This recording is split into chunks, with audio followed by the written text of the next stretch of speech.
we're back for Who Are You? And I've got somebody extra special on. You could see his background is perfect. He's got the Arsenal legendary top on. How are you, Russ? How you doing, mate? Very well, thank you, Kevin. I hope you're well as well. I certainly am, mate. I certainly am. Listen, I don't want to waste any time with you because I want to be getting into so much with you in your questions. So why don't we start this? Russ, do you remember your first Arsenal game at Highbury? And who was it against? I can remember it. I can remember it like it was yesterday, to be honest. A good friend of mine had moved to the school where I went to, Lupton Secondary School for Boys in Loughton in Essex, Debden Estate. And he'd come from Hackney, and his name was John White. Yeah. And he was a year younger than me, but he was a friend of my brother who was in the same year as his. So he said one day, I'm going over the Arsenal tomorrow. Do you fancy coming with me? Because we'd all been over, watched Leyton Orient a few times. A lot of my family were Leyton Orient supporters. Right. But I never really got the vibe. With, you never got the bug. Yeah. So I said, hey, that's a good choice, by the way. Leyton Orient are a good choice. They're good. Well, they were our local club, to be honest. They were 6 stops down the tube line from me. Very easy to get to. Yeah. And all my family, apart from my mum, which I'll come to later, but my mum and my dad, my brothers were all Leyton Orient supporters. My younger brother migrated with me to Arsenal a bit later on, but he passed away, unfortunately. Oh, sorry to hear that. So anyway, this particular game, and another little insight was we used to do this Labour Party bingo round together, me and this fella John White. Yeah. And we used to get a bit of pocket money, from going around the houses collecting the subs. And so he says to me one day, do you fancy coming to this game? And it was a cut replay, and I've just got to check my date, 29th of January, 1975. Wow. We drawn the away leg, 1-1. A cracking game. I just watched it again, actually, because obviously I wasn't that interested in Arsenal up until this point. Yeah. But I watched the game against Stone. Alan Ball scored the equaliser very late on, but it was a cracking game. Muddy pitch, Highfield Road. Brian Alderson, I think, scored their winner, their first goal, and we equalised. And we had Terry Mancini playing then. It just shows you how your memory does tricks on you, because I didn't think he came till a bit later, but he was playing in that game. And he defended quite well that day for a change. Terry. And so anyway, we're going to go to this evening replay, and we got our money. And I can tell you now, it cost us, I think it was 50p to get into the stadium. Yeah. 17p cheap day return from Loughton Station to Arsenal Station, which I thought was brilliant, by the way. In fact, a football club had a station. Yeah. That was unbelievable. And and it had been pissing down with rain all day long. And we get on the train at 5 o'clock after school. Yeah. Get on the train, all excited I was, and got to Leyton Station, ironically, and the tannoy said, anyone travelling to tonight's game, the game's cancelled, waterlogged pitch. So we were gutted. So walked across the platform, back to the eastbound side, went back to Debden, on the train back to Debden. Yeah. And I walked in and my mum said, oh, weren't you at the football? So I said, they cancelled it, Mum. They cancelled it. So she said, so I said, done my money on the cheap day return. I said, I won't be able to go to, if it's replayed tomorrow, I won't be able to go. So anyway, went to school the next day, and when I came in, my mum said, well, and we never had a lot of money in them days, Kev, as you can remember. Yeah, tough times. Austere times. Even the 70s were still austere times, really, compared to now. And she put a pound note in my hand, and she said, "Go on, you take John." So I ran up the hill. I said, "John, I've got money. We can go." So he said, "Oh, brilliant!" So we gets on the train, we goes, and he took me round to this side of the stadium, Avenel Road side of the stadium. Yeah. And I walked in, and I went, "Wow." When I saw the big Art Deco stand over to the left-hand side, I went, wow. this is different to Leighton Orient. Yeah, a lot different. And when we walked up those steps and walked down, and I could hear the crowd, the Arsenal, which was the chant in those days, Yeah. as you well know. The Arsenal, the Arsenal. I thought they even put the before their club. Yeah, that's the right. Arsenal. And I watched the game, and Geordie Armstrong, who became a favourite of mine in those days, along with others, scored 2. And Johnny Matthews had come back from a very bad injury, I later found out. Yeah. The third, I think it was. He scored anyway. And Liam Brady came on as a sub for Johnny Radford late on in the day. And I walked out of that place saying, when's the next game? Straight away. I want to come again. I loved it. Not just because they won. It was 30. So 30,000. So you stood on the North Bank. Right in the middle. Brilliant. Right where all the boys were, where they was all singing and when they Carrying scored on. them. All the carrying on was going on. Yeah, well, it was carnage. He took me right into the heart of it, and they was all talking about, oh, Charlie George is gone. I wonder who we're going to get to replace him, and obviously they never did replace him. No, they never did. No, you're right. It's a similar scenario to what goes on at the club now, but we'll get onto that, I'm sure, later. Yeah, we will. We definitely will. I mean, you know, as a youngster, you and your mate, when the infectious part of the North Bank was when you scored, I'm sure you'd end up different places, wouldn't you? Different borough. Yeah.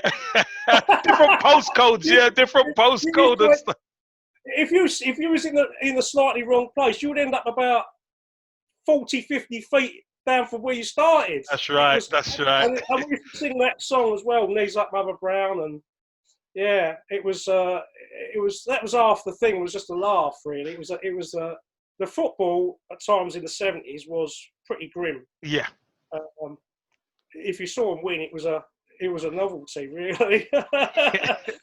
So you mentioned Russ, Geordie Armstrong. So was Geordie Armstrong your favourite player at the time, or who was kind of your favourite player?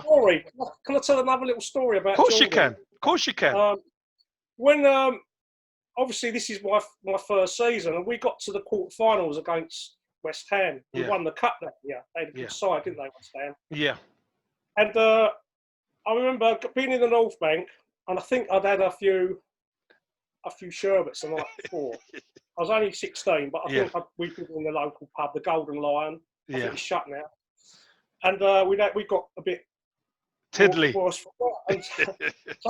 we you know what kids like. We don't go and have a breakfast or anything. We went straight to the football.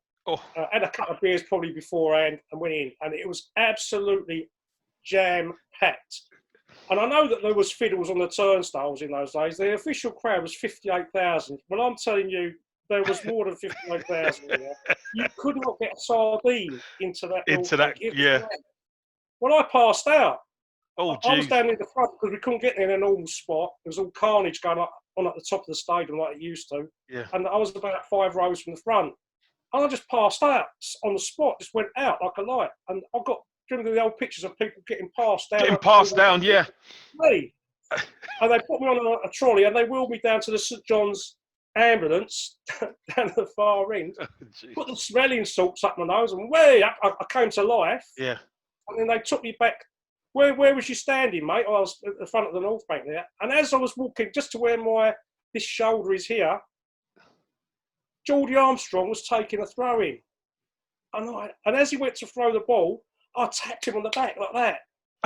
And and he turned with his look on his face. He let the ball go, and he turned around and went, "What the fuck was that?" And it was me. Geordie, my son. I was my son. And I told his daughter about that moment. Yeah. I speak to her sometimes. And, she's lovely. She's lovely, by the way. It's a lovely memory to have. But I can't say once we got into it and I started watching all the time, Liam Brady was my favourite player. Yeah. Liam Brady was my favourite player. So who's your favourite? Who's your favourite now?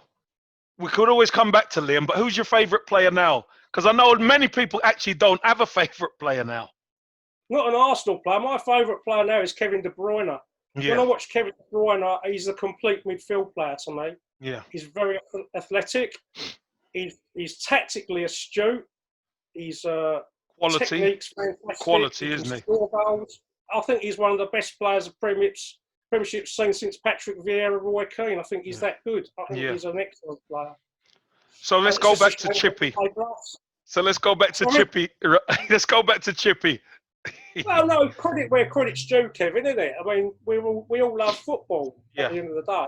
And when they're not playing us, I like watching all sorts of football. And Kevin De Bruyne, to me, epitomises everything that's good about modern day football. I think he's an excellent player. He doesn't give his manager any problems off the pitch, as far as I know. And I think his teammates like him. I think that's quite obvious that they do. It's No. Listen, you two players there. Liam Brady was my favourite coming up. It was him and Frank Stapleton, to be honest. And I think solely because they come through the ranks. That one as well. They come through the ranks. That means a lot to me. Because I've got all these things bubbling in my head. I was standing on the clock in one day. It was a little bit later in the 70s when we had Terry Neal taken over. Yeah. And we had Alan Hudson at the club, who, by the way, was another fantastic midfield player. Yeah. And I remember standing on the corner of the clock because it was packed again. It was a quarter final against Manchester City. And I remember there was this little old fella, and I've never seen him after this. I've never seen him before. I was standing there, we were watching the game, we were struggling a bit. Yeah. And I said to this fella, "What do you think of Liam Brady?" And he said, "Not as good as Alex James." So I said, "You watched Alex James play?" So he said, "Yeah, I did." He said, "Over a couple of years, he may be. I'd like to talk to that fella again because he was eulogising." And when you look up Alex James' profile, creative midfield linchpin is what he says in Wikipedia about him. And when you see the old newsreels of him, he was probably 20, 30 years ahead of his time. Ahead of his time, that doesn't surprise me, Russ. But it was a lovely moment, and I actually had the pleasure to, only on Twitter, but just direct message with Alan Hudson a few months ago, maybe a year ago, and I said, and he friended me on there. He followed me, whatever, and I said, I just direct messaged him, and I said, "Alan, I would just like to say that I really enjoyed your time at Arsenal, and I appreciated your efforts." I said, and there was one particular game, the Manchester City game, where he'd come on the pitch and completely changed the dynamic of the game, because we could have lost that game. We were struggling big time. And he came on, and all of a sudden we came alive. I think he might have even scored. I might be wrong. Right. But he just changed it. And he said to me, "Thank you very much." So I really appreciate that. He said, because I never really got the chance to show what he could do. What I was really all about. He said, because I had a few injuries. He said I think he had a few problems with the old... the old gargle. And he just said he was really appreciative of it. And he gave me a little insight into what had been said on the bench. Don Howard turned around to Terry Neal and said, "We're getting swamped in midfield here." And he said, "We've got to put Addy on." Yeah. And that's what happened. He said, "Go on, get stripped off, go and do your thing." And he did. And we won the game 1-0. And then we had that awful semi-final with Liverpool where we couldn't score in the second leg. And your hero blazed it over in front of me in the clock end, in front of the goal. Don't you remember that? Yeah, no. Listen, there were a lot of there was a lot of tough times back then, Russ. Where we couldn't get over the line, etc., etc.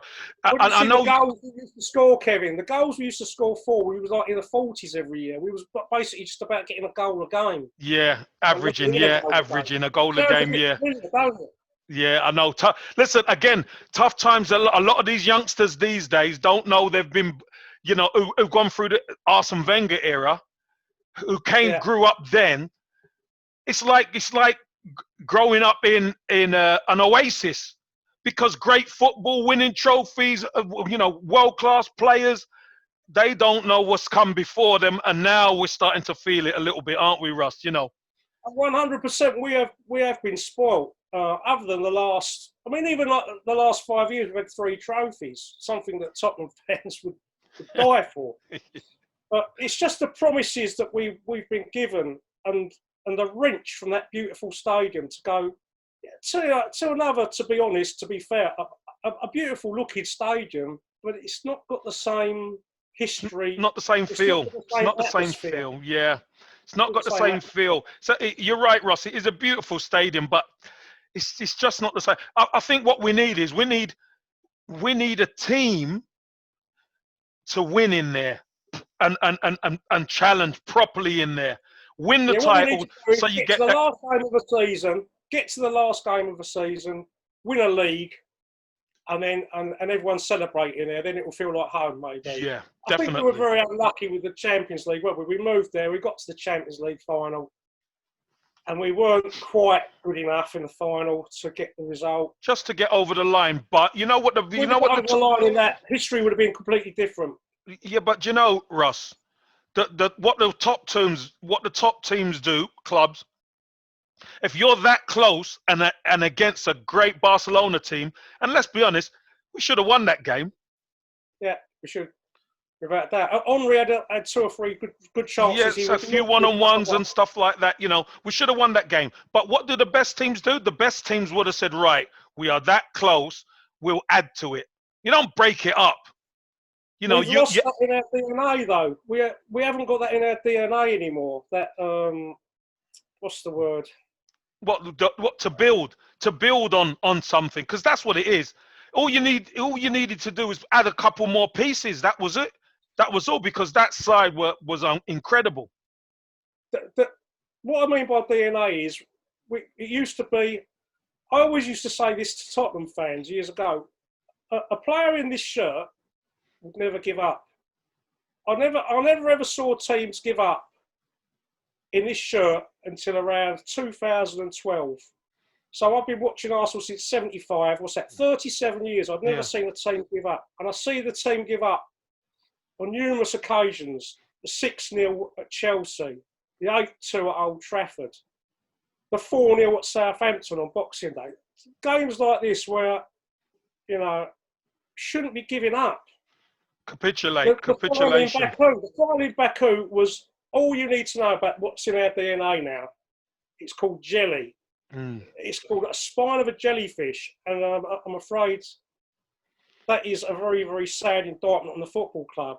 Very pretty technical football sometimes, but soft underbelly. Yeah. And I think we've been saying this for the past 16 years. When are we going to sign some players where it matters to them about defending? And not just defenders defending, the players in front of them defending. The team, well. The team defending. We've lost sight of that. We've lost sight. This possession-based football is all well and good, but at times it can become boring to watch, because a team like Brighton will just camp in their own half until we've, like Muhammad Ali's famous rope-a-dope. Yeah. Where he would stand on the ropes, soak all the pressure up, and then he would hit them with a counter punch. And that's exactly how I felt about the game of the weekend. Well, look, Russ, I'm going to be honest with you. That was as painful as it gets, I reckon, because I've become numb to it, Kevin. Yeah, I know, Russ. I know. I was actually standing in the doorway. My daughter, my mother-in-law, and wife was sitting there watching the game. And when they got that throw in, I went, "They're going to score here," and they went, "Oh, shut up! You're so negative, Dad." I'm telling you, they was got. Oh, there we go. And I turned around and I laughed. Because you know it's coming. You knew it was coming. I knew it was coming. Because we can't. I'm not going to get into the manager, because that's another subject. No, look. So let's get back on topic, because listen, I like you. You go off and then you come back. So I got to bring you back. So do you touched on it a little bit earlier. So my question to you would be: do you come from a family of Gooners, or is your family mixed? But you've kind of said your whole family were old supporters, weren't they? Leighton Orient supporters. My mum during the war worked in service in Scarborough. That's where she met my dad. My dad was on basic training, and they met, and they had a whirlwind romance and got married, and he got what's the word? dispatched off to the desert. Right. He was a desert rat. Right. And my mum fell pregnant after that short romance and short marriage. And 6 years later, first boy was born, Stanley, Allred supporter. But so that was the Yorkshire connection. My mum was actually brought up in Middlesbrough. Right. And then went in service in Scarborough. I'm terrible because I will go off on tangents. It's all right. I'll have to keep dragging you back in. Amanda does it as well. Don't worry about that. Yeah. And so they then moved back to Dalston, where my dad was from. She moved back to Dalston and lived with my nan and granddad in Shrubland Road. Mm-hmm. Saw the doodle bugs coming over, etc., etc. But she always had a soft spot for Leeds. Right. And Leeds United, obviously in the 70s, were like Manchester City are now. They were the team, yeah. They were the team, yeah. Exceptional. Everyone's seen that. Everyone's seen that clip on TV with the 50-something passes and a goal. Yeah. Everyone against Southampton, I think, was when they won about 7-0, and it was like watching football years ahead of its time. Almost like the team, the sort of football that Wenger was playing. In the early days, you know, that solid 4-4-2, 2 banks of 4, where without the ball, so disciplined and brilliant on the counter attack and brilliant with the ball as well. Brilliant both ends of the pitch, both styles of football. That's why you couldn't work out Arsenal. Anyway, going back to my mum, she used to send me off to school. And I don't know if you remember, it was a Purcell advert in the 70s where they used to dress the kid up in all white and he used to get muddy to pieces. Yes. And then the strip would go in the washing machine, come out perfectly white. Yeah. Well, one day all my mates playing football with me, you know, at PE period, they thought it would be funny to drop me in the goal mouth. The muddy goal mouth. Drag me through it. I was black. I was absolutely black with mud.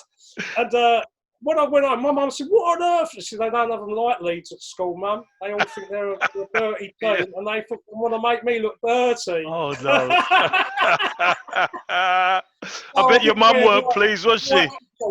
Yeah, but she had the records and everything. She had the Marching On Together record. She loved Leeds. She did love Leeds, my mum.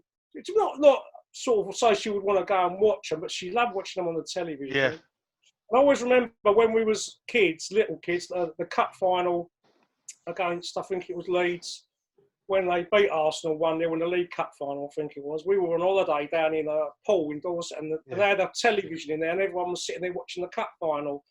And I was a bit oblivious because my interest in football didn't really start till sort of the early 70s. So I was running around playing and that while they were watching this final. And she was over the moon that Leeds had beaten Arsenal. Big feather in their cap. So your dad was an O's fan, was he? No, my dad didn't really like football so much. He was he wasn't really a sporty type at all. Right. He was he wasn't really interested. He was a civil servant. He left the army, and that's another story. But he went through the civil service, and he was quite high up. I think he was a chief executive officer in the civil service when he packed up. Okay. But he had to pack up early through ill health. He had Parkinson's disease, and he died quite young. But he always used to wind me up, say he was a Chelsea fan. So when I used to come back from football, you go, "How did they get on?" And I go, "Oh, Sheffield United beat us 1-0 today, Dad." "Oh, Chelsea won," he go. Oh. Hey, if there's anyone going to wind you up, that's going to wind you up, isn't it, Russ? He wind me up.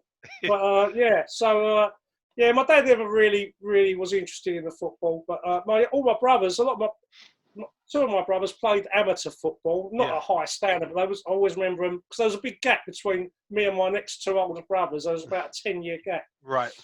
I can always remember them celebrating the World Cup in 1966. I remember hiding behind the sofa when we were 2-1 up, and they equalised, didn't they, Germany, and they were going mad. And then when we scored the winner, they were straight off out. And I remember them both coming home in the early hours of the morning, sick as dogs because they drank so much. They drank so much, yeah. That was my memory of the World Cup.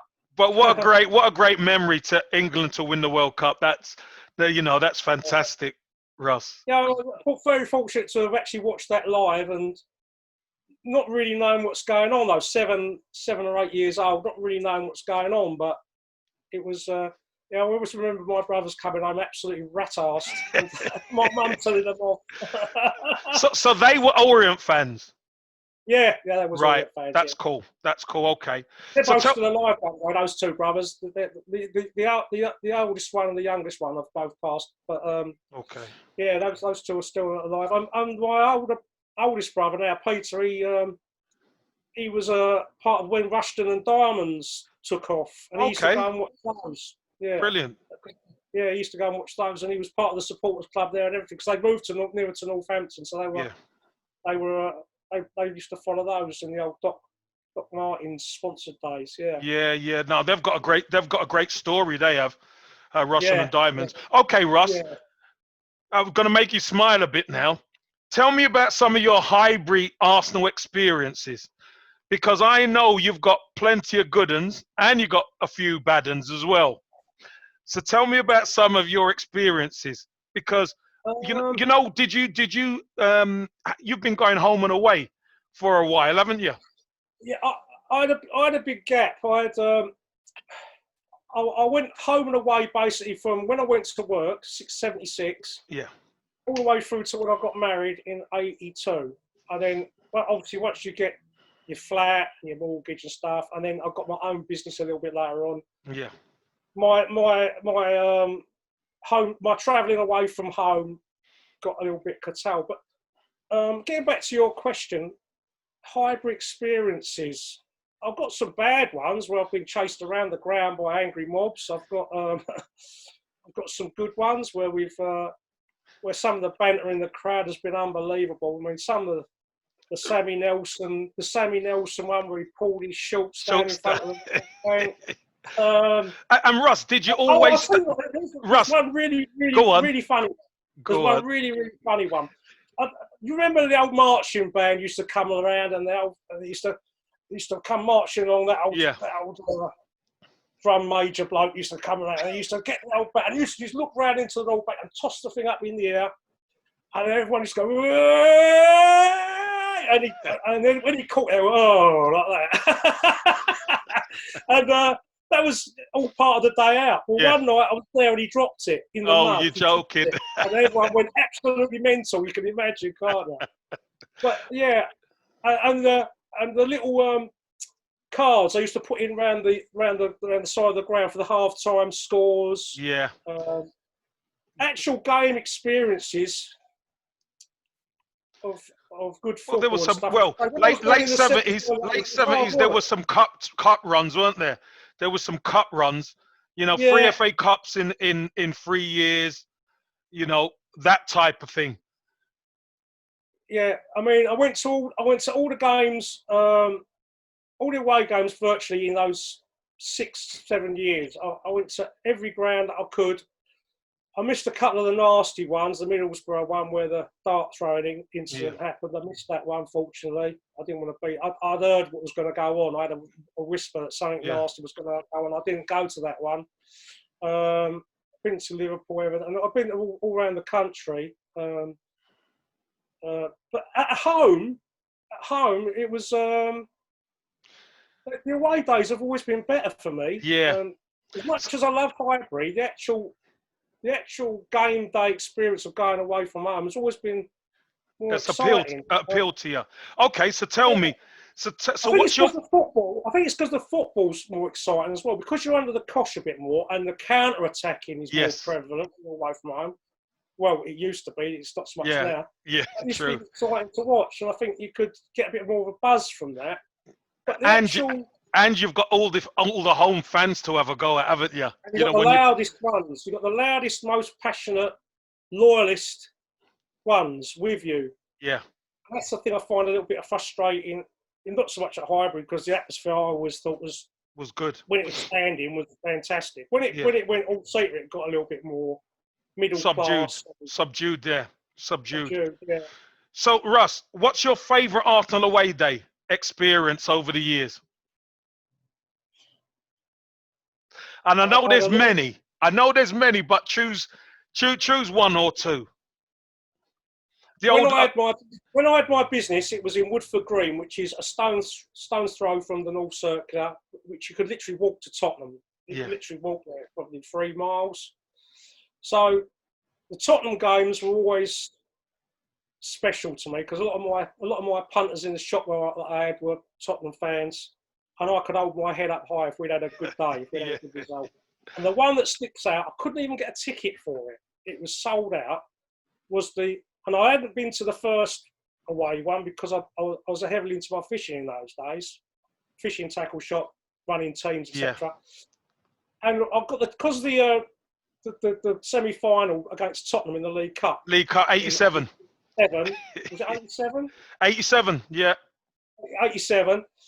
I'd gone, 1-2, 2-1, 2-2, and then they had to have a one-off decider, didn't they? Yeah. They had to have that one-off decider. And outside the ground, Tottenham High Road, I'm with my sister-in-law, Trudy, and my missus now, Jennifer, and we're trying to get tickets. And I think I paid something like 16 quid each ticket, which was a lot of money in 87. He was getting in the ground for about £1. Yeah. So it was... Wow. 2 quid or so. 15 times. It was expensive. So, but I got in, and we were in the Park Lane, and I can only say I've never ever felt such depression and then ecstasy within such a short space of time. I can still remember now, looking down at a shelf, a fella was standing on the crash barrier taunting us. He was taunting us for about 40 minutes. Yeah. And I could just, when the equaliser went in, it was carnage. They talk about this thing limbs now. They call it limbs. Limbs. The limbs are going mad. When there was actually a hole opened up the size of, I don't know, a tennis court. It just opened up with bodies going all forward, and the crash was unbelievable. And my little sister-in-law, she'd never been to a game like that before with such emotion. And then when everything settled down, and then Allinson or Rocastle got the winner. Yeah. When Rocastle got the winner, this bloke just melted. He just disappeared. I went back to the fence for him because they were been taunting us completely and unmercifully for the past 40 minutes.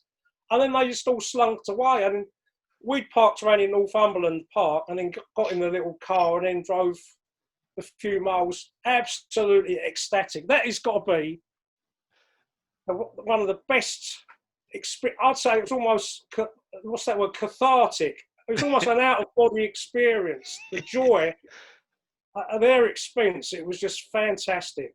Absolutely fantastic. I can't think of another game that even goes anywhere close to that. Well, maybe one. Listen, we could cover that. We could cover that anytime.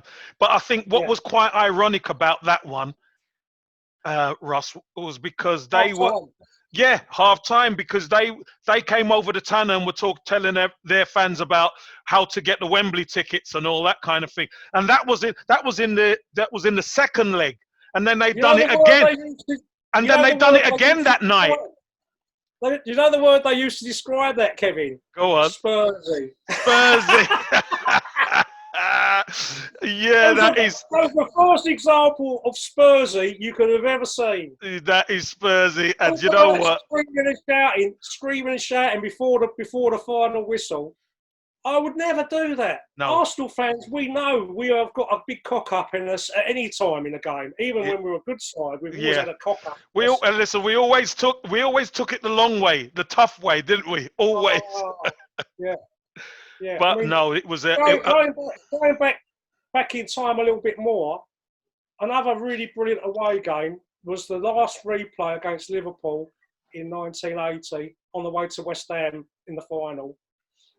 And those games were some of the most intense games I've ever seen. The quality of the football and the passion of those players was something second to none. I remember listening to it on the radio, Russ. I remember listening to it on the radio. I went to every single one. Wow. And a bloody expensive year that was, because was it 80 games or something ridiculous? It was mad. It was mad. Was it about 3 or 4 replays and all that? It was crazy. I mean, I think we played a load of replays against Sheffield Wednesday or Leicester or something earlier on in the piece. Yeah. And then we had all those replays against Liverpool. But the 0-0 at Sheffield Wednesday, when Talbot hit the crossbar in the last minute of the game, never that much, and we would have been through. And it would have been, I think we'd have won the European Cup Winners' Cup and the FA Cup if that had gone in. That's the difference between glory and failure. Yeah, true. And those games, when we went to Villa Park and they scored first, I think we equalised in the dying seconds of the game. Yeah.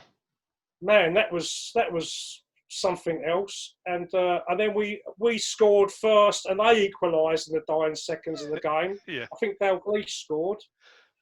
I think he was playing then. I think Dalglish scored. And what a player he was, by the way. Brilliant. Well, that was a great team, weren't they? Well, that was a marvellous achievement because we were still building, really, and we weren't the finished article by any means. But they'd won the European Championship, they'd won the league twice on the bounce. They were a fantastic side, and we made them look very ordinary at times in those games. Yeah, and they would. That winner at Highfield Road, that was something else as well. That was a moment I'll always remember. Because I always remember Talbot getting up on the other player's shoulders for leverage and pushing down and getting that header in, and then it was limbs. Loads of limbs. Well, you've set that up nicely because I want to ask you, what's your thoughts on the Terry Neal / Don Howe era? Because obviously there's not a lot of modern day fans don't realise what it was like back then. So obviously Terry Neal, late 70s, 80s, and then Don Howe took over. Yeah, Terry Neal took over from Bertie Mee and Bobby Campbell, and a lot of Arsenal fans, although he played for the club, a lot of Arsenal fans weren't too sure about him because of the he took Tottenham over, and they'd actually come there the year before and beat us, I think 2-0. Yeah. And he signed Willie Young from Tottenham. Yeah. I remember going to another Boxing Day game where I think Willie Young scored against us. I think he might have scored against us, and Tottenham Arsenal fans hated him. Yeah. Arsenal fans hated Willie Young. Yeah. But they came around to realise that he was a good, solid pro. We had the pleasure of meeting. Well, Lee had the pleasure of meeting him. Lee Judge had the pleasure of meeting him at Leicester a couple of years ago. He was standing next to him with his missus because he lives in Nottingham, don't he? Yeah. And had quite a long chat with him. But Terry Neal, like George Graham and like hopefully Arteta, put youth into the team. He gave Stapleton, he gave Ricks, he gave Brady, he gave David Price, O'Leary. Yeah. He gave all those young players their head, and it was slow starting off. It was frustrating at first, but it came good. Now, have we got players in the youth academy of that quality? I am very much doubt that. They were a special crop of youngsters. Terry Neal, I remember famously Terry Neal coming up to the North Bank at the end of the season. I think we played someone and we just about missed out on Europe. I think we came 8th. Yeah. But we'd seen a massive improvement because we come 16th and 17th. The previous seasons, yeah. Previous seasons. We were nearly relegated. I remember Eddie Kelly. People will laugh when you say this.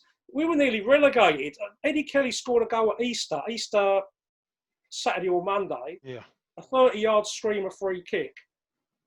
And that beat Stoke 1-0. And that got us out of the bottom 2. And we managed to get a couple of more wins. And we ended up 17th or 16th. Yeah. And the team had just grown old and stale and tired. And he brought the youth in and gave us some people we could associate with again. Yeah. Alan Bowie shipped out after a disastrous penalty miss in a game at QPR from memory. And and then we had a whole new dynamic. I remember Graham Ricks making his debut, and I remember him cutting in. I think he cut in from the other side. No, he did. He cut in from the left, and he rifled one into the bottom corner. I thought, hello, this is different. I haven't seen this for a while, or ever. ever at that time live. I'd seen it on the telly, Yeah. but I'd never seen it live. And I thought, he's a special one. And a bit like when Paul Merson burst on the scene, a Yeah. bit similar. But yeah, and then obviously we got to those cup finals against good teams. We knocked some good teams out in those cup finals, and we would never be beat. All those replays, they just show we would never be beat, and I was very proud of that team. Yeah. One cup out of all those finals was bloody hell. Was sad, really, isn't it? It was sad. It was sad. We didn't deserve a carrot. I mean, I remember walking out of the stadium against Ipswich, and one of the old commissionaires, as we were walking down the old staircase, said, "See you next year, lads." And, you know, and to me, a cup final was like the holy grail. I'd been supporting them for 4 or 5 years and never seen us get anywhere near one. Yeah. And I said, yeah, I was a bit down. And then I ended up having a few beers at the Green Man in Leytonstone. Yeah. And obviously that's on the way back up the old A12 up to the East Coast. And I managed to get a few beers on them for that night. So that wasn't too bad. But yeah, one trophy, Man United. And we even sweated in that one, to be fair. Yeah, true. But, that was another good moment, though, when Sunderland put that ball in the back of the net. That was well, that was relief. That was the only trophy I'd seen. I've been going since '75, and I'd seen one trophy, and it wasn't until '87, so it's 12. It's 8 years, isn't it? To the next trophy. Yeah. So you can't say I was going for the pots because we were not in here. No, you went for semi-final. I think Man United when Tony Woodcock scored first. Yeah, but didn't we get to 2 cup finals? And Man United knocked us out in both. Yeah, yeah. Over that period. Obviously, that was Terry Dill, Donnell, because Donnell took over in '83, didn't he? He left in '86. So, Donnell was probably one of the best coaches English football's seen. Yeah. I don't know if you had any dealings with him when you was at the club. Yeah, I was a youngster coming through. Yeah. Did he actually personally coach you at all, Ken? No.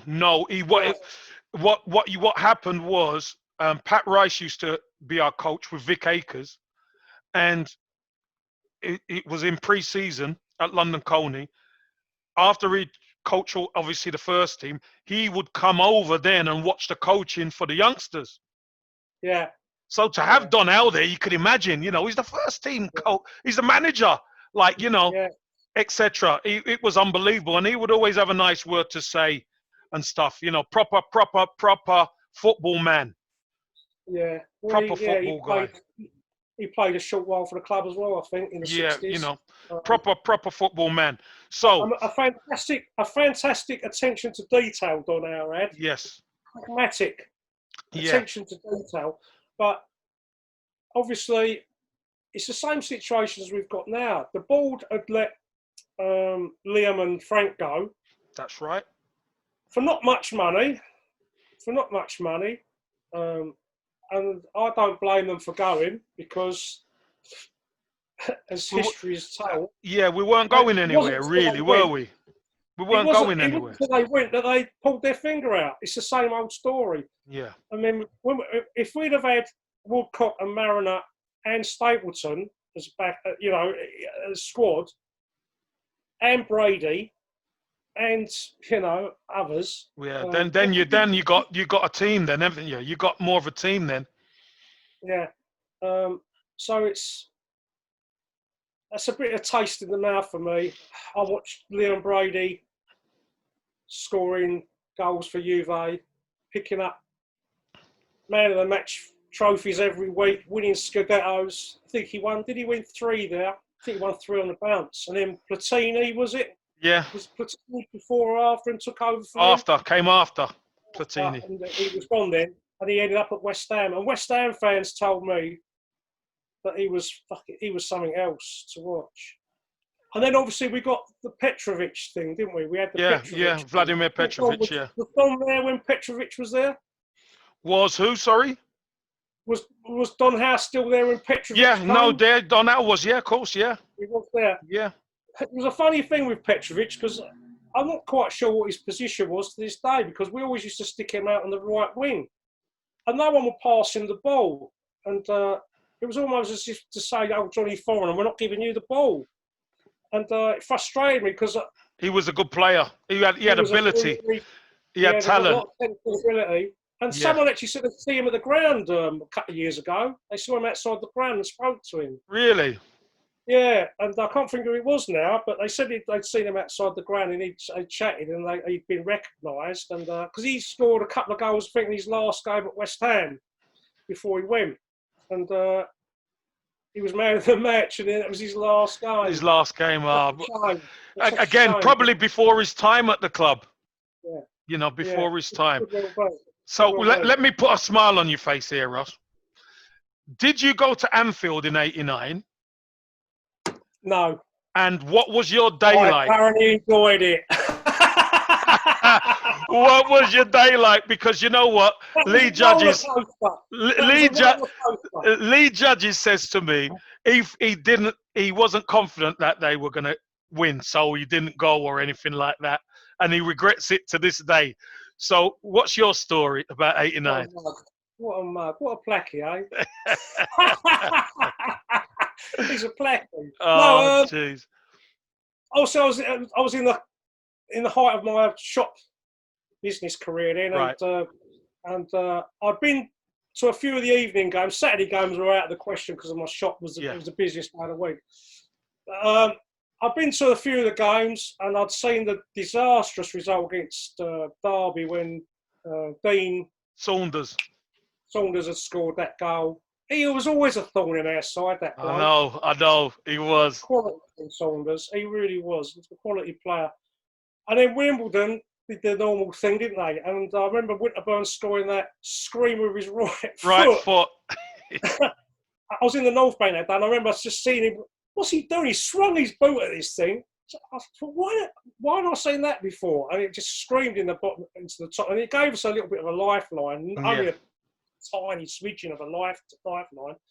But and I basically give it up when Liverpool won that game against West Ham 5-1 or whatever. 5-1, yeah. I just thought it's curtains. We've had our taters. We've blown it because we were by far the best side that year. We're running away with it at one stage. It was typical Arsenal, wasn't it? It was just lack of resources. It was just running out of steam. It was just typical. But George Graham earned his corn. George Graham believed. George Graham believed more than the fans could ever believe. And he went up there with a game plan. And was he lucky? Yeah, we were lucky. But Liverpool were architects of their own downfall as well. Because they didn't know whether to shit or bust. They knew the point was you had to win. And when they got the first goal in, and I always remember Ronnie Whelan coming over and marking a toss with a fair play to that linesman. He was under enormous pressure. And for him not to buckle, because they were renowned for getting at refs, weren't they? And they were the best at it. And Brian Clough famously said about Liverpool, just going on a tangent, that they always took their own water to Liverpool because he thought the cheating bastards was doing something to the water. He said because every team that went to Anfield came out and shit themselves, and he said he thought it was something to do with the water. So he was one of the first ones to take his own bottled water to Anfield. Yeah, that's an old story. That is. So Ross, all right, you closed the. So tell me, you closed the shop. Yeah, beer's in the fridge. Yeah. My friend Johnny White comes over. Nice one. Game, right? John White was my best man at my wedding and vice versa. Well, we got you into the Arsenal, so I like this John White. Yeah, John White's a star, mate. He's I don't see much of him nowadays. Lost his mum recently. All the best, John, if you watch this. If he does watch it. Condolences, John, yeah. Yeah, condolences, yeah. And John was always very twitchy. When he'd be watching the football, he would always be, he'd got his mannerism when he'd do this. He'd be like a rabbit. He'd do this. And he'd be all twitchy. And we're watching the game and we're all drinking like fish. Yeah, and nervous. A couple of, not Tottenham supporters, but people who said they followed Tottenham. They never went there or anything. Yeah. And they were watching it with us. My missus is going, oh, we played so well. And I'm going, I'm gutted. I goes, I'd rather we'd have got trounced than to get this close. No, hold on. No, you're jumping too much, Russ. I want to know, half-time 0-0, and you're thinking, Are you thinking we've blown it because it's 0-0? No, I said to my mate Johnny, I think I said, because I was pretty drunk that night, I said, we've still got a little squeaky, you know, they're not playing well, they don't know what to do. They're at 6s and 7s. They're not their normal self. And then Smudger scores. Second half, Smudger scores. Won the cup Obviously, as well, the beers are they gone. They've won the cup, haven't they, against Everton? Yeah. So perhaps they thought, well, we've won a trophy, not like Liverpool really, but maybe they thought to themselves, we've just got to go through the motions, don't do nothing stupid, and we can defend a 2-goal lead, basically. Yeah. And I think I always remember Steve McMahon with his 1 minute. 1 minute, and we were taunting him, didn't we? 1 minute, every time he comes, he used to hate us. He used to hate us. But, yeah, Steve McMahon, good workman-like player. No, not one of my favourites, to be honest. Thought he was a bit of a cheat, but that's another time. That's another thing. Listen, we could have another show about them players. But yeah. So go on, Russ. Celebration when the goal. It's getting towards the end of the month, building up dramatic. Build up. Building up. We've scored that goal, haven't we? And now we're getting towards the end, and I'm saying, I'm nearly drunk now. I'm nearly had it, and I'm saying, this has been. Why couldn't we have just polished off Wimbledon and Derby? Why are we? Why? It's so close. These lucky bastards. I always used to call them Liverpool lucky bastards. I always used to call them lucky bastards. And when he broke through the first time and he missed it, I went, oh my fucking God. That was it. That was the chance. That was his goal. That was it. Yeah. And then when John Barnes, I think he still kicks himself to this day. When he didn't take it into the corner flag, when he tried to beat the player and score, and we nicked it, and then Johnny Lukic bowled it out to Dixon, and Dixon bunged it down the channel, and Smith he swiveled it into midfield, and he took it, and he got the little lucky bounce. The first bit of luck we'd had for weeks, to be honest. Did it go in slow motion for you, Russ? You know when he burst through?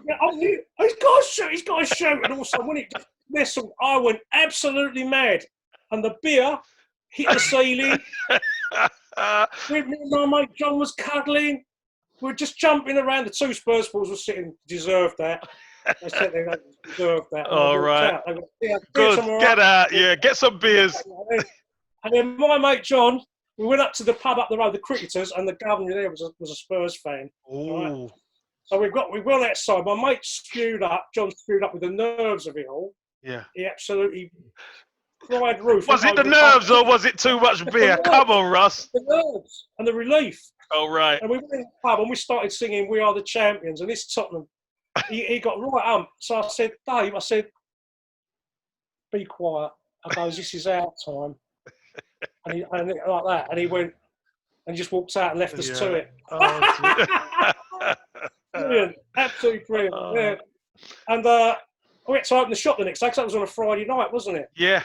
That was Friday night, so I had to open the shop next day, and everyone was coming. All the West Ham fans were coming. Well done. That was just something else to see. You could only dream of that finish. And no Tottenham supporters came in that day. No, I'm sure they give you a wide berth there, Russ. They give you a wide berth. I've never been one for ramming it down other supporters fans. front, yeah. I've always had a bit of decorum. With my own fans, different story. But in front of other people, I've always had a little bit of self-respect and decorum. I like to think it's to do with this badge. It's a bit classy. Bit classy. That's what the club is. That's why it's the Arsenal, mate, as you know. I wish we still sung that song, Kevin. When I go away games, I still sing that. I still try and get that going. And you get the old person, the older ones like me, just turn around and smile. The older ones smile and know it, you see, but the young ones don't. They don't understand. It is the Arsenal. It is. It is the Arsenal, and always will be, Russ. Yeah, it always will be the Arsenal. Look at that stadium behind me. Listen, I'm loving that background. So, Russ, do you think the Arsenal can make the top four stroke Europa League, or would it be better if we missed European football? Let's get into a little bit of modern day now. Obviously, the football's restarted, and what you've seen.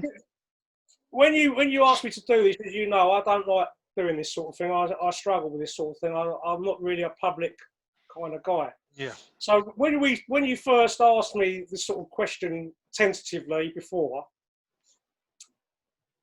it was before we just lost these 2 games. If we'd have won those 2 games, I said, yeah, we've got a sniff of a chance. Now we've got absolutely no chance. Yeah. In my heart of hearts, I'd tallied up the points we've got. We were averaging, say, 1.3 points a game, 40 points from 29 or whatever it was, or 28. And I thought to myself, well, if you average it out, that we're not world champions or anything. We are Arsenal in the doldrums. Yeah. If you put 11 points onto our top, we're going to get 51. Logic. That's just logic to me. 51 is nowhere near Europe. It's nowhere near. And that was with us winning against Brighton. I'm looking now and I'm thinking we might get 5 or 6 more points this season. Yeah. Looking at the remaining fixtures, that's how dreadful it is. The quality of the playing staff. I hate doing this to people that wear an Arsenal shirt, but we've given so much time. We've given the club so much time, so much patience. We're not sport brats, a lot of us. We've given the club patience and time. We've heard the waffle. We've heard the spin every year about mental strength and we have a squad capable. I've heard this for the past 10 years. And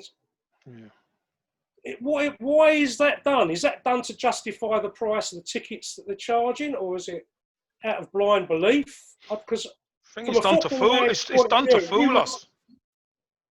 From a football man's point of view, I can't see where people get this from, where we can get into the Champions League. I said at the beginning of the start, I said at Watford, when Unai didn't seal the game up and carried on trying to play out from the back, and we should just booted the ball long all the time and made them come at us, and we would have beat them 3 or 4. Make them adjust. Yeah, make them adjust. Managed the game properly. We win that game and we're on the way. But I said at that time, after that result, 2-2 at Watford, I said, we will be lucky not to be in the Championship in 2 years' time, and not the Champions League. Yeah. And people start to look at me like you got 3 eyes, right?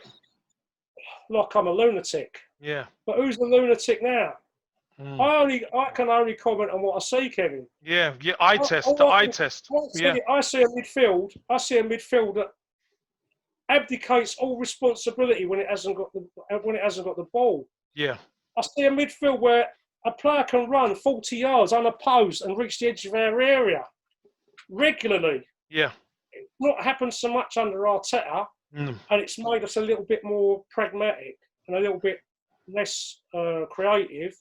But you had to do something.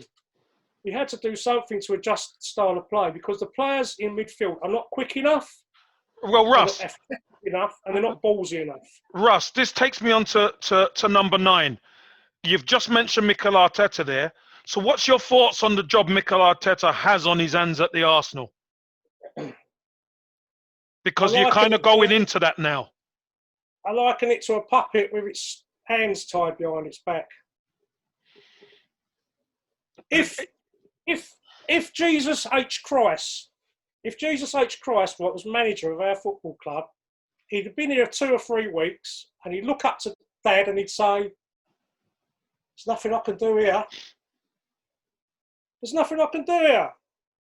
You cannot turn a sow's ear into a silk purse. It cannot be done.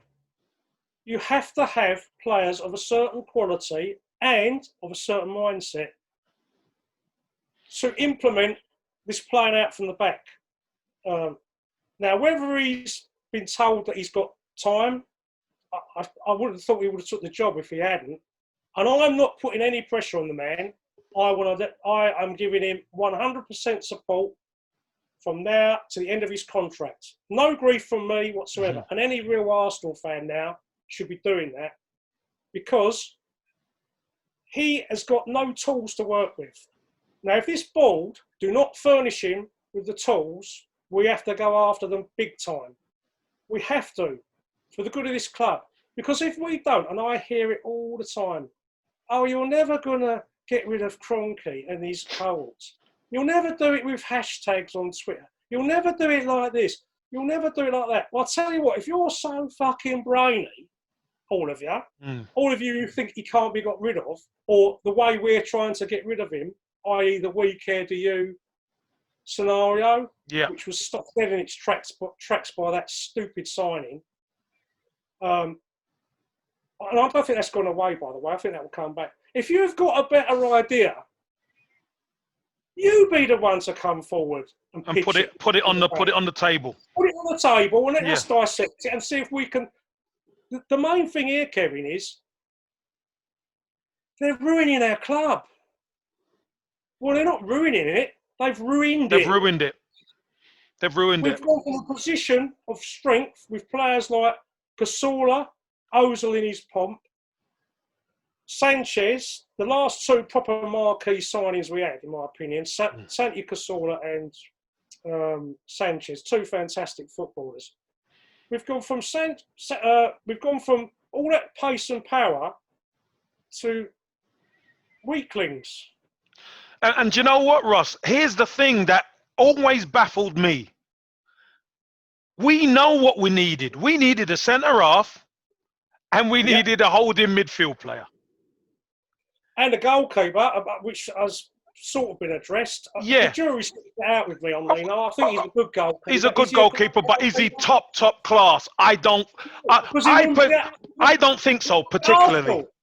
It would if you were a goalkeeper, right, and you looked at those defenders and you thought, Jesus, I've got those in front of me. I'm going to be busy.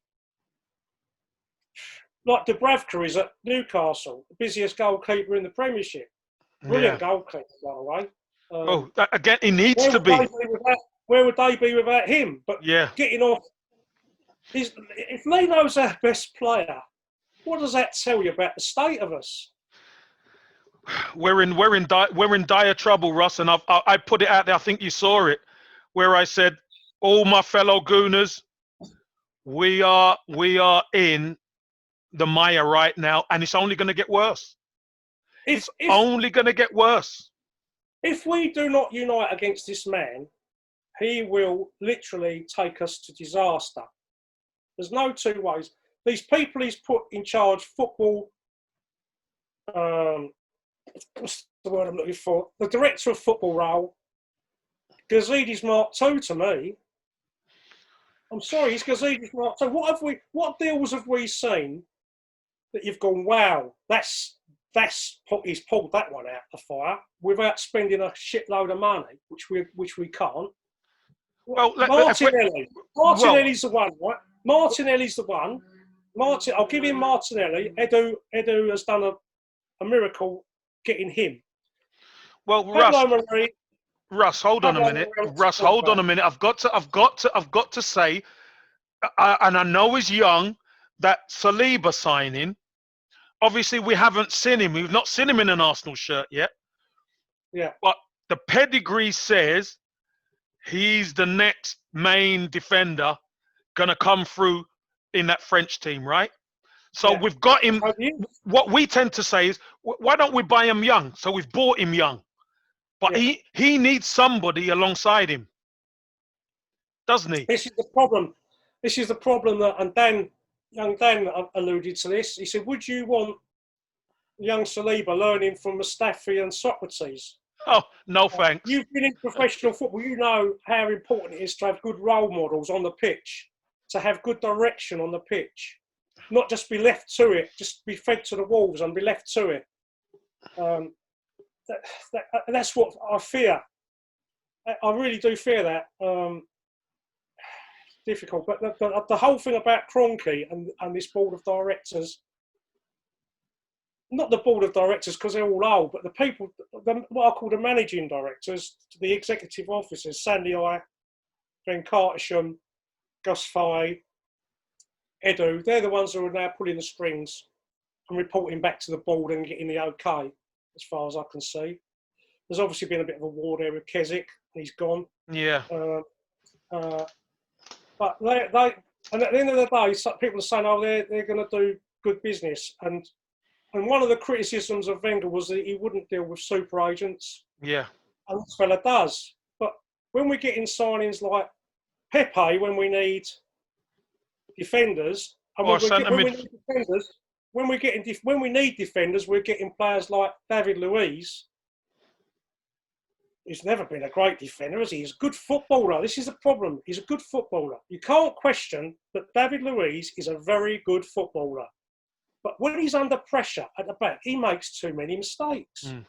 He's been sent off, 3 times now in less than 6 months, playing. Once every eight games.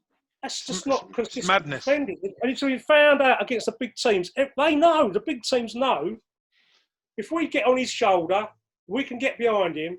What a brilliant pass, by the way, by that goalkeeper. Oh, my God. That Edison in that game. I know. I know. But look, the way... This was what I thought we were getting. This was what I thought we were... When we got Luiz, I thought, well, perhaps they'll play him in front of the back four. And perhaps we'll see some of that range of passing. Yeah. I've not seen any of that. Whether he's been told not to pass the ball long under any circumstances, I don't know. Perhaps he has. But it seems strange I've not seen hardly any of that pinpoint, like the Fernandinho pass for their 3rd goal the other day. Yeah, but you need people running for that, Russ. You need movement. You need runners. You need all of the above. You need for that, mate. And when I watched that commentary game today, right? Yeah.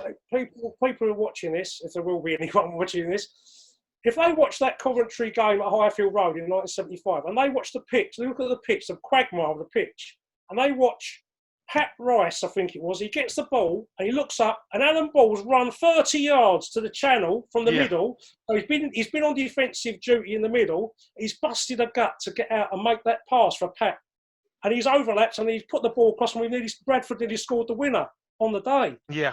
And it's just things like that I don't see anymore. I don't see channel runs, I don't see inside-out runs, I don't see any of that. I just see this pass a parcel, all around the back, all the way, get to the halfway line, pass it back again.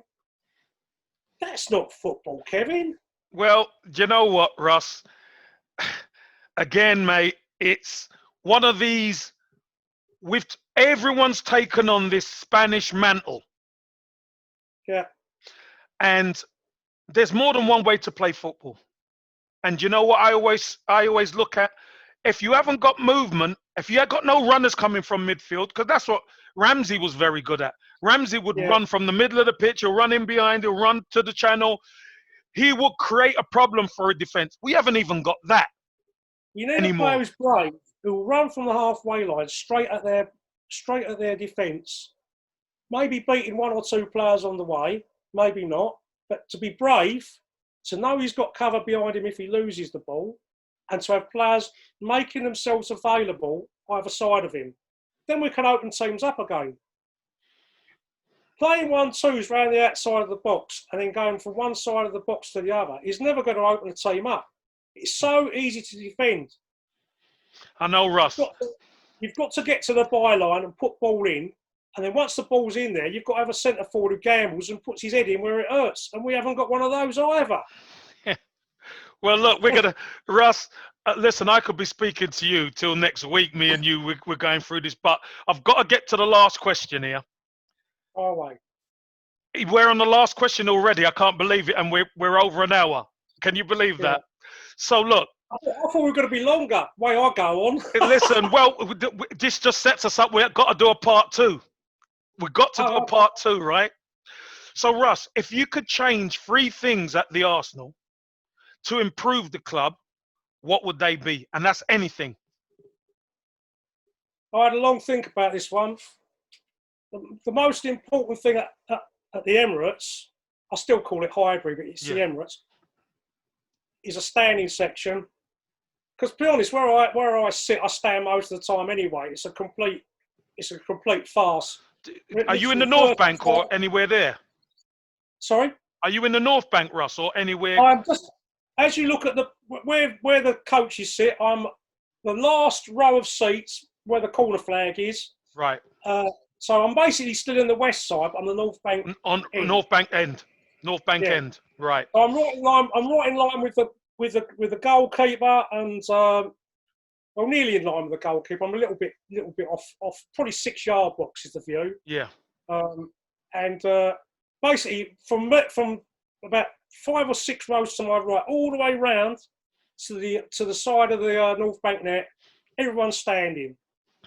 So and I heard the most ridiculous thing when we went to the fans forum last year, and Vinay and Raoul were there.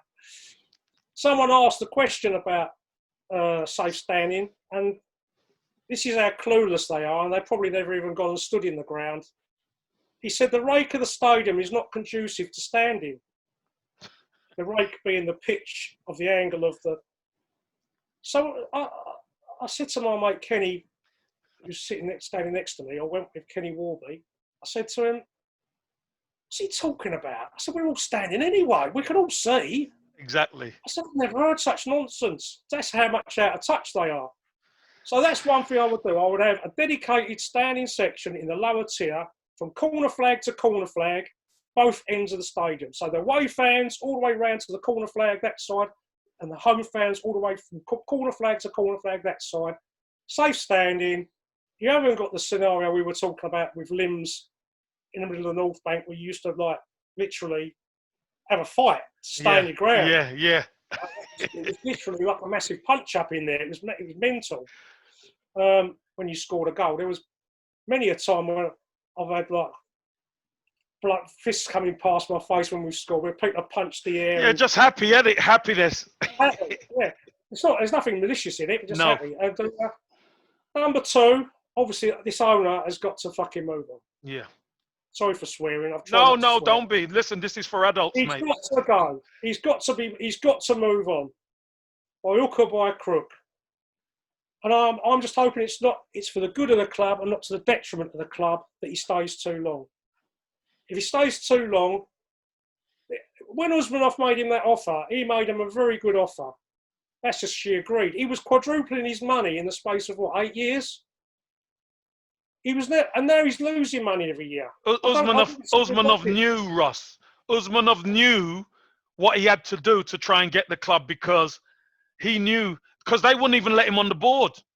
No, it was disgusting. It was disgusting that someone who owned 1 in every 3 seats in that stadium couldn't get on the board. That's disgusting. That is not the Arsenal way. But that tells you something, doesn't it? That tells you you more about the people in the club. It tells everyone what they need to know. Yeah. And what I'm really dreading is we could be in a relegation fight next year. And don't think it can't happen, because it happened to Nottingham Forest. That's right. It happened to Leeds United. Leeds United were in the semi-final of the Champions League, if you remember. And then 3 or 4 years later, they was in League 3. Trapdoor. League 1. Trapdoor. True. It's as easy as that. And once you get into that Championship, it's a very, very hard league to get out of. Very tough. Yeah, very tough. I've got to watch a few Championship games this year. I've been to Brentford. I've been to Millwall. Watched a few games, and the standard of football might not be as good as the Premiership, but by God, is it tough? They fight. They are proper kick, bollock, and bite games. Yeah, they fight, and it's a good grooming place for any young player. The Championship. Toughens you up. Yeah, big time. So what's your third, Ross? What's your third change? The third change would be a bit frivolous, but the cannon on the shirt, turn it back to this way round, which is obviously the wrong way round in this picture, but no, it's the right way round. It's still the right way round, because we know it. No, listen, I agree with that, Russ, because Arsenal's a traditional club. Yeah, and we've lost face of those traditions. Yeah, We've become a franchise, Kevin. That's what guts me out. It guts me out, and I do get criticised, because I will go into the ground and I will have a beer and a pie, because my missus likes to do that. Yeah, she likes to go in if we're a bit early. A friend of mine, Tim, takes us to to Fonthill Road and we park and we walk down Arswood Road. Yeah. Sometimes I don't go with all the lads. And it's a little thing I do with her. And I get criticised sometimes. Sometimes in jest, I know, but sometimes to have a go at me about being part of Cronky's Tuck Shop, they call it. Right. But what people don't understand about Cronky's Tuck Shop and about corporate business is that Cronky's Tuck Shop in the Emirates is run by a company called Delaware North, I think, or it's Delaware something in the States, or Delaware, whatever it is. Delamere, I think it is. Delaware, yeah. And they pay a massive amount to have those franchises in the stadium. So Mr. Cronky and Joshy Boy have already had their money. Yeah. They've already had their money out of those franchises. Whatever those franchises get is down to what they do on the day, how quick they can pull their pints, how quick they can sell their pies, etc., etc. And the other point is buying the shirts and stuff. If someone gives me a gift voucher for 60 quid for my 60th birthday, I want to go in the shop and spend it, aren't I? Of course you it's are. It's already been paid for. Yeah. So I was getting, because I'm so vociferous anti this ownership. It's a whole program in itself, this. Yeah, it is. They're quick to turn it back on you, aren't they? People are quick to turn it back on you because you're anti. Yeah. Because they don't want to do anything themselves. Exactly the same thing happened when Wenger was overstaying his welcome. Yeah. There was a great big swathe of people. When the Arsenal Supporters Trust did a survey the last time round, which I'm a member of as well. Yeah. So the year before Wenger got the push, 85% of people on there still wanted Wenger to stay. And then the following year, it was 95% wanted him to go. It got completely shifted around because they could see he was just finished. Yeah. And we all knew he was finished for years before that. Yeah. But it takes a bit of vision sometimes to visualise when something's going tits up. And it's been going tits up with this owner for a lot of years.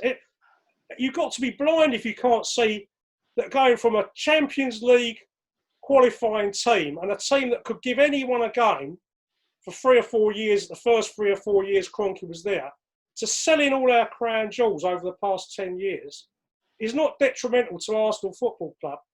And then another load of nonsense, another mantra. Oh, he's spent loads of money. No, he hasn't spent loads of money.